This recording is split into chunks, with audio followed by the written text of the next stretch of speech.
Morning everyone, walking up the road here to Palawan here from Sabang in Palawan. Thought I'd make another video and talk a little bit about money, social security, that type of thing. So should you take social security and what age and when? Some thoughts to think about and some different viewpoints. I watch a lot of YouTube and various platforms, Facebooks, TikTok, and I watch as we walk along the beautiful road here in the mountains. It's kind of peaceful, trying to beat the rain this morning, but what I hear about all these financial experts, there's dozens of them on TikTok and shorts and Facebook shorts and that type of stuff, YouTube shorts, reels. Talk about how to get rich, and I agree. I don't disagree with what they say as far as how to do things. Take your, work hard, save your money, 30, 40 years. You do all these things right, you're rich. But what I do disagree with is, or the question or thought is, the same going back to Social Security when I get to that, is what are you going to do at 60, 65, 70 when you retire with 5 million, 10 million, 50 million? I'm here to tell you that, again, it's average. You might say, oh, this couple Japan ladies over in Japan, Japanese ladies, they run marathons at 100 and they do this, do that, very active, very fit. Well, that's the minority. I'm trying to, people don't think of the majority. And here's, as myself, I'm 63. If I had 50 million, what would I do with it at this age? Not very much, because I'm not very good at driving anymore. It's not safe. Same with motorcycles. So I'm not going to buy a Lamborghini and race around the streets of wherever, New York City or something. I'm not going to have a Kawasaki, whatever they are, their 1000 cc bike. I'm trying to think Ninja, but that's an old one. KB's, I forget what they would call them, GXR or something like Suzuki. But anyhow, one of those sport bikes, I used to have a couple. But, I'm not going to race around streets and do 100 miles an hour. I'm not capable of doing it. Same like if you get that beautiful girlfriend. She wants to go play volleyball or go do this or stay up all night and party. Well, I'm not going to be able to do that either, hardly. So, but there's always somebody that can, but the minority, that's the minority. So I think in living a balanced life, I think I spent most of my money when I was young, bought dozens of motorcycles, cars, did this and that, ran and jumped, took time off work, could have had more money, but I lived life. That was my decision. And that, led me to the Philippines, where it's more cheaper to live because I didn't save the money necessary to live in America without working. So it's, it's a choice. And it's the same with Social Security. Should you wait, you're going to get another couple $100 next year or 5 years from now. Hey, morning. And should you wait? Well, I watched another expat video, and he was like, well, to get $15,000, $18,000 with that extra 100 or 2 a month that you're going to get, it's going to take you whatever 15 some years to get that money back that you took a year or 2 to wait. And then by that time you're 65, 75 years old or some number, 75, upper 75 to 80. And again, what are you going to be doing? So as I went around down here in the Philippines and back in America, I took, my business working for people that had money and didn't have the health or didn't want to, do the work anymore. I, was doing their work and landscaping and so forth, helping them out. I had very few customers, 60, 70, 80, walking down the road, running, bicycling, motorcycling, taking trips. Most of them sit there and their back hurt and their legs hurt and they have some sort of a health issue. So that's what's, likely to happen and coming your way. And the government, Social Security and everything's betting on that so they can talk you out of 2 to 5 years of not getting your Social Security. Well, you're likely to become incapacitated or dead and they don't have to pay that out to you. So it's like a gambling. The gambler 90% of the time loses at the casino. So it's that type of stuff I don't think people's spoken about. And your quality of life. Would you rather have $25 million at 25, where you can do anything you want to do if you had money? Or would you rather have it at 75, where you can't hardly do anything anymore for the most people?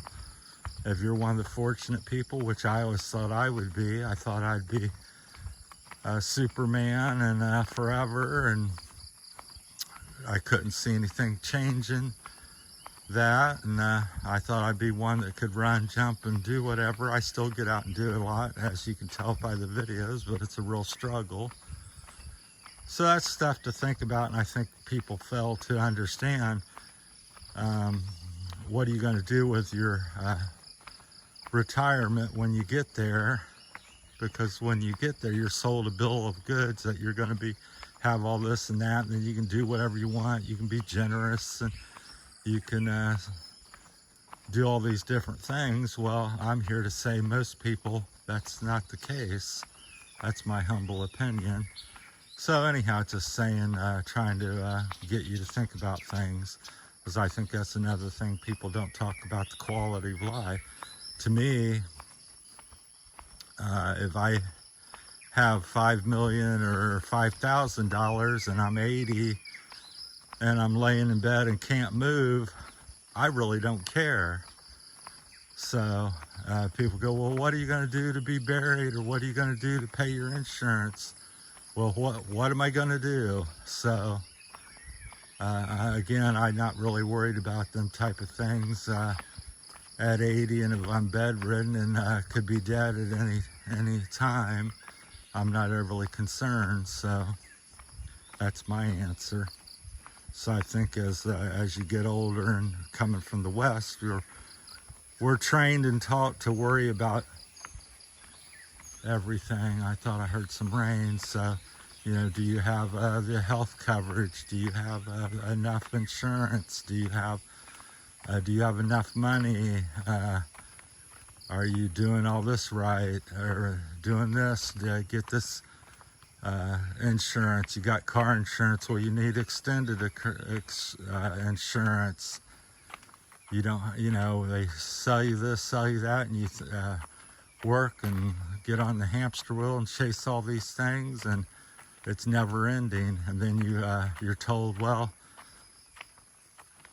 when you get to be 65 or some magic number, you're going to have all this and retire and enjoy life. And I'm here as I've gotten towards 65, 63 now. I'm here to tell you that I just don't see that in most cases. So, and myself included. So that's something to think about, as I get tired of seeing all these experts and billionaires. And it's great that you're a billionaire, but I don't really see too many of them doing that much with it when they're the ones that are in their 60s and 70s. So it's not that they're necessarily doing wrong or right. It's I just think we're overly sold that you're going to enjoy and run, jump, and play.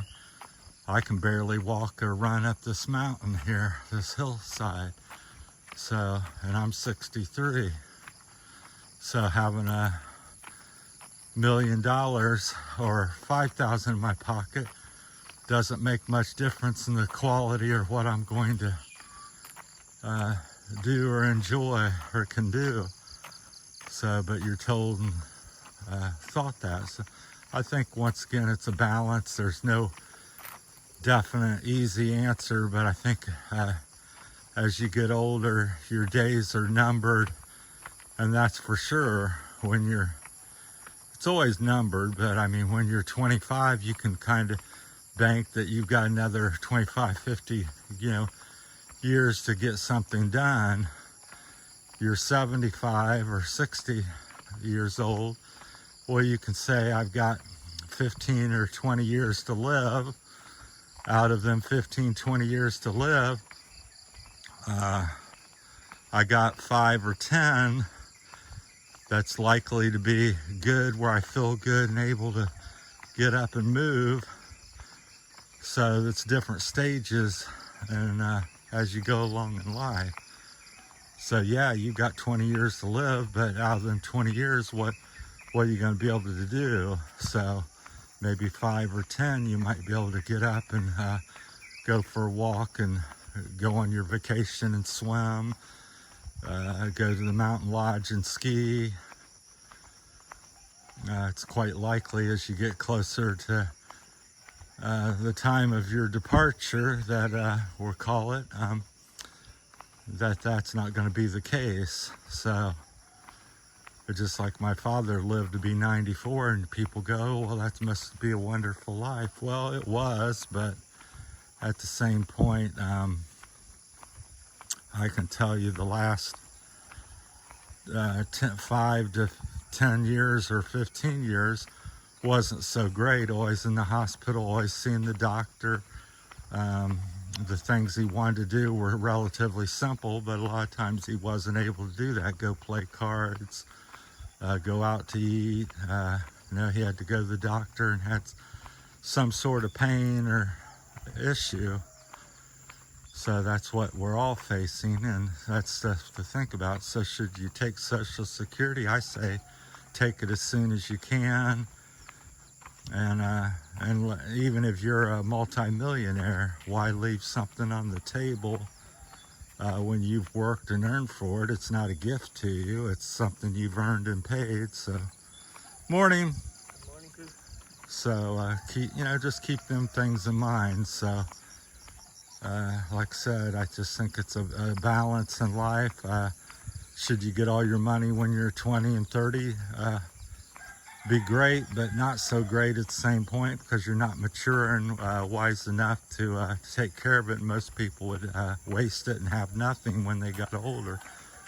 But at the same time, if you wait until you're older, 65, 75, to get something and acquire something, then and think you're going to do something with it, I think again you're foolish and have wasted your time. Because most people that do have money end up leaving most of what they have behind to somebody else because they couldn't spend it and enjoy it. So that's what I see. So that's my time. Let me know what you think in the comments. Just some thoughts I think about as I watch these other people's videos, and I don't think people are talking about. I've never seen one financial expert speak about anything that's about, save and do without and suffer and you're going to be rich. Well, I do think that's true, and you may get there, you may not, and when you get there, what are you going to have and be able to do with your millions that they've told you the roadmap to do and to acquire? I'm not disagreeing with what they say. That, yeah, I agree. Work hard and save your money, and the more you can do without, and the longer you do that, the more money you're going to acquire. So it's basic common sense, in my opinion. That's my time. Thanks for watching. Have a great day. I'm trying to get to Kabayagan and beat the rain that is impending here. It's always a rainy season in the Philippines. Thanks for watching, everybody. Have a great day.